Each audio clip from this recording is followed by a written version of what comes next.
पेश है हिंदी जबान में अपडेट। भारत द्वारा अवैध रूप से अधिकृत जम्मू कश्मीर में भारतीय अवैध अधिकरण में आर्थिक विकास मात्र केवल झूठ के अतिरिक्त कुछ नहीं। मोदी शासन भारत द्वारा अवैध रूप से अधिकृत जम्मू कश्मीर में तथाकथित शांति तथा विकास के झूठे समाचार प्रकाशित कर रहा है। मोदी यह दिखाकर कि कश्मीर में विकास का नवीन युग आरंभ हो गया है, विश्व को मिसलीड करने का प्रयत्न कर रहा है। मोदी शासन की 5 अगस्त 2019 की अवैध कार्यवाही ने भारत द्वारा अवैध रूप से अधिकृत जम्मू कश्मीर को जीवन के प्रत्येक क्षेत्र में और अधिक पीछे धकेल दिया है। भारत द्वारा अवैध रूप से अधिकृत जम्मू कश्मीर में शांति तथा विकास किस प्रकार संभव है जब यह संसार का सबसे अधिक सैन्यीकृत क्षेत्र बन चुका है।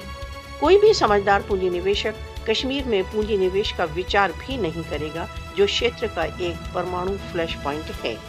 कश्मीरियों की विकास की नहीं, वरन भारत द्वारा अवैध रूप से अधिकृत जम्मू कश्मीर में राष्ट्रसंघ के तत्वावधान में जनमत संग्रह की सबसे पहली मांग है।